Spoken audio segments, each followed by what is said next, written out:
Hello everybody and welcome back to the Positive Creator YouTube channel. Thank you very much for joining me once again. Yes, today is part 2 of our 2-part series on how to be patient, but today we're going to talk about something a little bit more personal. This is going to be talking about 11 ways to be more patient in our relationships. Yes, this is ways we can improve our well-being, our relationships, things that we've maybe took for granted, things that aren't working, things that we have been doing wrong, and that maybe can unfortunately lead to relationships breaking down and things going wrong. So yes, today we're going to be discussing some really important things, food for thought, on what you can do to maybe improve those relationships and make things that little bit better. So yeah, if you are new to my channel, make sure you do like, subscribe and comment, and leave any lovely comments that you like. Lots of thumbs up and ticks. Thank you very much. So yeah, let's get straight into this.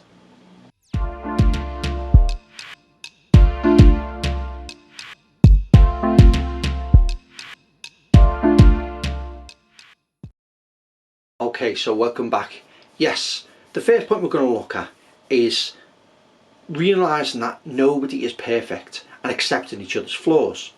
One of the things that can really grate on you in a relationship, especially a long-term relationship, is that people have little niches, people have little things that they do that might irritate you or get on your nerves. So it is important that you do look at what these are and understand that nobody's perfect, because yes, you probably look at your partner and say, you know what, I hate the way they do this, I hate the way they do that.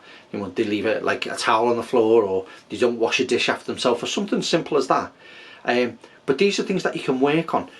But what you understand is you've probably got these flaws. Your partner's probably thinking the same thing. Oh, they don't do this, or they don't do that, or you know, there's lots of different things that we can be guilty of and have little flaws within our relationships. So it's important to maybe sit down and talk about these things. Sit down and say, listen, I hate the way you do this, I hate the way you do that. It's not that I don't love you, it's just I can't stand the way you do this, do that. And they may go, well, you do this, you do this. And then that's the point where you can go, right, how are we going to change it? What can we do to improve it? Because this is really getting on my nerves. I don't want it to become between us. So yes, accept people's flaws. Everyone's different. It's part of who we are. Learn to communicate well. One of the things that can really make a big difference in our relationships is that sometimes we don't talk, we don't communicate, we don't express the things that potentially are on our mind, or things that we could potentially change. It's so easy in our busy lifestyles to be running around mad, running around really busy, and not focusing on the important things that start at home. If we're not communicating with each other, being on the right page, being on the same page, then we are going to clash. If we're not doing the same things around the house, sharing the tasks, doing the things in our relationship, that the balance is right, the 50-50 in a relationship, that you know, you do one thing, I do the other thing, and this is how it works. You know, we both do things on our days off, we both do things on our downtime, and we also communicate on how we're feeling about each other. These are the important things that we need to get right. If we don't communicate, that's when things can underlie, that's when things can, you know, build up to the point where they will crack. So communicate, learn to talk to your partner, learn to talk to the person you're with. You know, it could be in a brand new relationship, it could be in a long-term relationship that communication has broken down. But it's definitely right to look at it, even in the infancy of a relationship, or even years into a relationship, that you do start to communicate, or maybe build those communication lines up that you used to have, and it will save your relationship, it will save things going a bit sour, or potentially something that might drive a stake through your relationship and cause it to end. So yeah, don't forget, communicate well with your partner. It's so important. Seeing things from their perspective, seeing things through their eyes. Now, one of the things that we can be guilty of in life is we'll do something, or we'll, you know, our partner will react to something we've done, and the immediate thing is, why are you being like that? Why are you being so angry? Why are you, you know, being upset with me? But you've got to understand, sometimes seeing it from their point of view can also clear a lot of issues up, because you might think you're totally in the right. You might be 100%, I've done nothing wrong. You know, that's absolutely fine. I'm not guilty of anything. You know what I mean? You're the one overreacting here. But sometimes it takes a little bit of sort of self-discipline to think, right, how did that look to them? Maybe what I did I felt was innocent, but maybe that looked like something totally different to my partner. Maybe, you know, answering the phone or doing something or being somewhere might look suspicious, where you go, yeah, well, I've only nipped out to be friends, or I've only nipped out to do something, but that might not look like that to your partner. They may be thinking something else. So sometimes seeing it from their point of view and going, do you know what, I understand that, yeah, I went here, I did that, I said this, I said that, and that you might think that I meant something else by this, or I was somewhere else when I wasn't. And this is the thing, see from their point of view and say, you know, I understand how that looked. I truly believe that, you know, you may think that way, but honesty, prove that to that person, show them that, yes, this is where I was, and I can prove that to you. I said this because of this. I was there because that's where I was meant to be, or, you know, I was doing what I was meant to be doing. So also having that other view, the other side of the argument, but also being allowed to accept that, because don't be stubborn. Don't allow yourself to just, you know, put the brick wall and go, I'm right, I don't care what you think. Allow yourself to see both sides of the story. See how that may have looked. It's innocent to you, but it might not look innocent to them. So sometimes broaden your thoughts, broaden your view, and see things in the bigger picture. And you know what? You might just come back to yourself and go, I agree, I can see how that looked, and get it right. And that might stop something detrimental to a relationship, or something really important that could break you up, drive a rift between you two. Because it might be something stupid that turns into something massive. So don't be that person. Think of it on a broader scheme. Sometimes lowering your expectations of somebody can be a big ask. You know, you might be a very driven person, you might be somebody who doesn't sit still, who's constantly up, constantly around, and you might be somebody who maybe has a different pace to their life. They might not be as energetic, they might not be as get up and go as you. And you automatically expect them to come round to your way of thinking. You may be, you know, you don't do this, you don't work as hard as me, you don't, you know, go and do these things, I'm constantly busy, you're not, you know, you don't seem to be as busy as me. And this is where that can again have an effect on your relationship. Lowering your expectations of somebody and allowing them to understand how you work will help them develop how they are. Because if they're a willing partner, if they are somebody who loves you, who is committed to you, they would be willing to change. And you also need to be a little bit willing to accept that you have to lower your expectations and say, well, okay, well, I know you're not as driven as me. I've started out on this journey in my life and I've always had one focus. You didn't start that focus, but maybe I can help you gain your focus, or you maybe be able to help me to calm down a bit, to slow down. Instead of running, start walking. So it's important that you do look at how different people react, how different people are, because we're not all the same, we're all different. You might be running 100 miles an hour, somebody might be walking behind you. It doesn't mean you have to drag them behind you. You have to understand why it is they're walking, and also sometimes slow down to let them catch up. It's so important. Get it right. It is really detrimental to a relationship that you bond, you understand each other. There is difference in pace, there's difference in thoughts, difference in opinions, and we've got to get it right. So just take a little look at relationship, and maybe that's one of the things, one of the hurdles you might need to get over to make things a little bit better. Learn to listen. Learn to listen carefully. Learn to understand what somebody's saying to you, because one of the things we can do is dismiss hidden messages or things that people are trying to convey through talking to you. Some topics can be very hard to bring up. Some things can be really tough to talk about. Somebody wants to broach a subject with you but are worried that it might drive a stake through or put, you know, a spanner in the works of your relationship. So sometimes it's important to listen to what people are saying to you. There could be something that they're trying to say to you. Express a message. Say something that's really important, but they're worried about bringing that up. So listen to your partner. Listen to what they have to say. Take note of the things that they are saying. If they're dodging around or skating around an issue, and you get, you know, a sense of that they want to talk about it, or there's something underlying that they need to, you know, we bring up, then stop and say, listen, I've noticed you're saying this, but realistically, is that what the problem is, or is there something else that we need to talk about, or is there something else on your mind that we maybe need to sit down and have a little chat about? So listen to your partner. Listening is basically the battle. If you understand each other, if you listen to each other, then there's no secrets, there's nothing that goes undetected. And if you're talking, you're understanding each other, and there's nothing underlying or nothing you're skating around, it will allow your relationship to be strong. It will allow your relationship to test the time that you're going to be together. So listen, take time to listen, sit down, get a cup of coffee and say, is there anything on your mind? But remember, listen.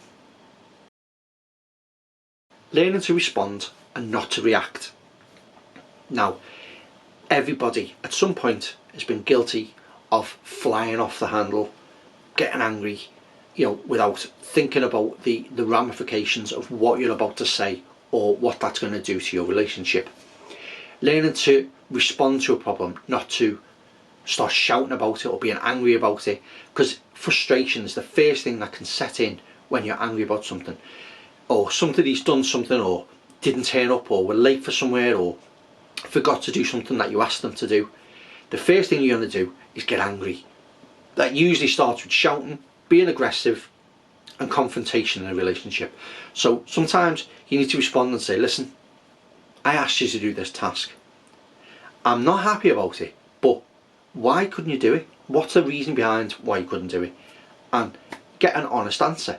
Because if somebody asks you to do something, or they've said, one thing I asked you to do today is, like, say, do the washing or go and pick the shopping up, and then you don't do it, the first thing you're expect them to come home and do is start shouting and saying, why, I asked you to do one thing, I'm so frustrated, this is really annoying, I can't believe you've not done this one thing, I only asked you to do one thing. And then obviously then you get angry, and then someone shouting at you, you're going to inevitably start shouting back. So having the patience to maybe think before you talk and say, listen, I asked you to do that today. Generally, what's the reason why you couldn't do it? And I want a good reason behind it, because it's not fair. I asked you to do that one thing, I only asked you to do one thing, but why? What is the reason you couldn't do it? And you'll find that the person you're talking to will have to answer for the reason why. They can't palm you off, they can't start shouting. If they start shouting, then they know they're in the wrong. You instantly know that you've won the battle.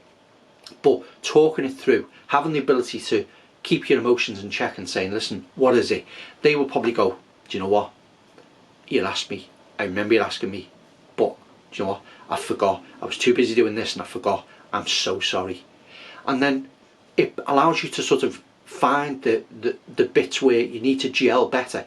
Find out that, yes, you need to be reminded a bit more. Maybe that you're a very forgetful person. I'm a very forgetful person sometimes. So maybe that friendly reminder, quick text, don't want to mind you, but don't forget, could you just go and do that task I asked you to do? I know you're probably busy, or you might be with your friends or on your computer game or something like that, but just remember, don't forget, just do that little task for me. Just that little nudge, because if you're anything like me, most men, we do rely on sometimes a good woman to sort of remind us or give us a little shove in the right direction.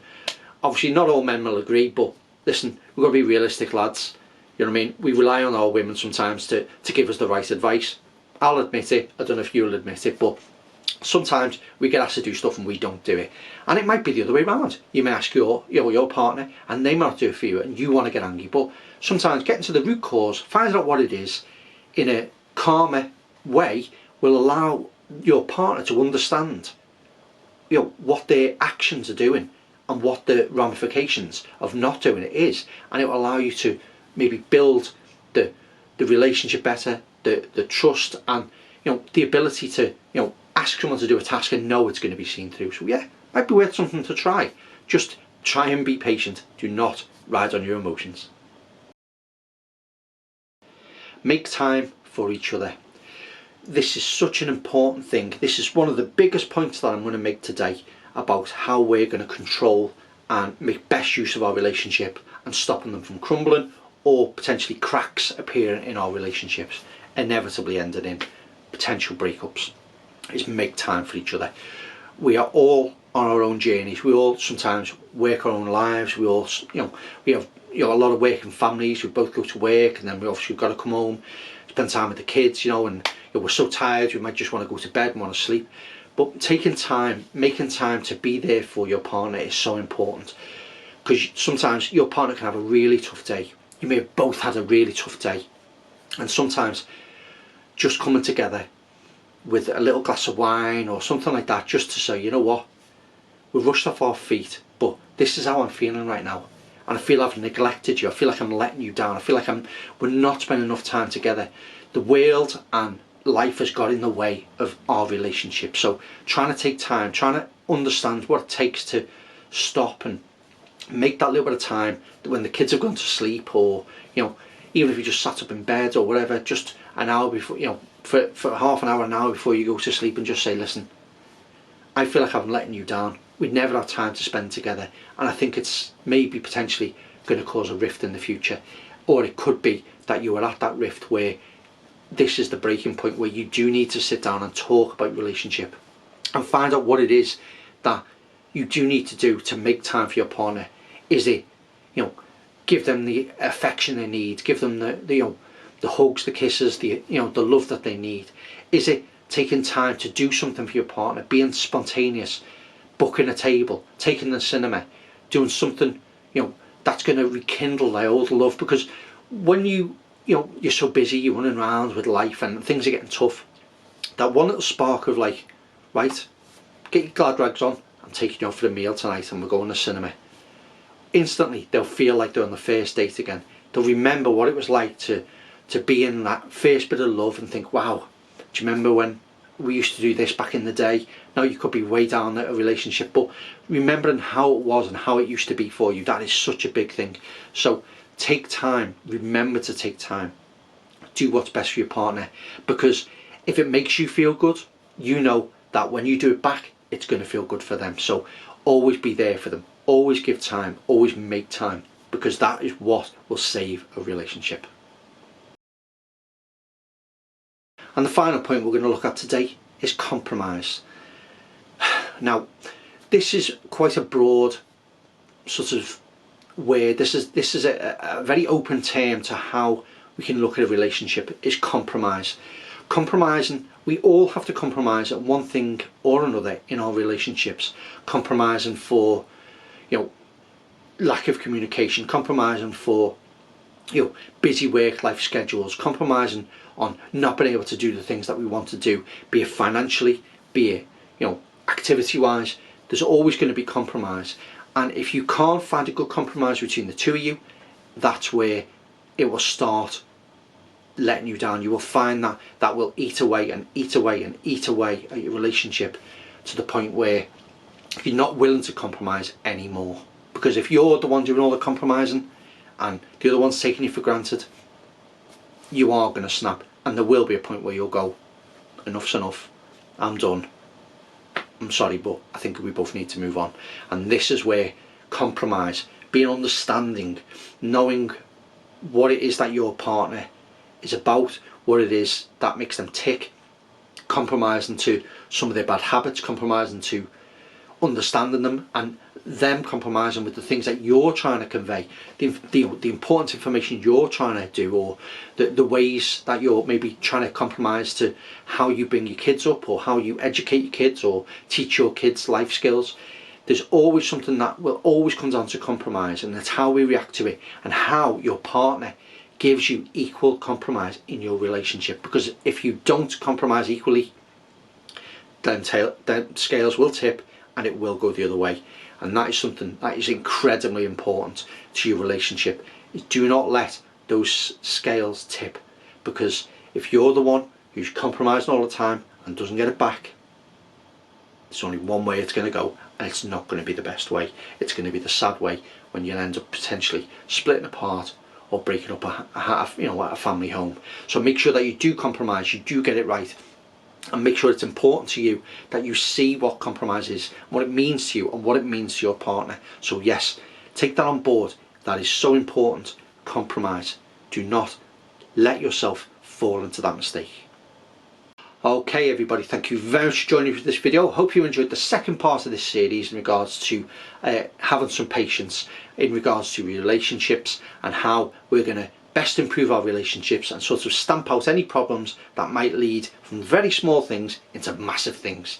So yes, make sure you take heed of some of the things I've said. I hope I've really covered everything that really will help you today. If there's anything that you'd like me to cover further, put it in the comments, let me know. I'd love to do another video for you. So yes, thank you very much for watching. If you are new to my channel, don't forget to like, subscribe and comment, and leave a nice little message. Plenty of likes on my video for me, please, if you don't mind. And it's always a pleasure doing these for you. So yes, thank you very much for watching. As always, I've been Positively Craig. I'll see you in the next video. Bye bye.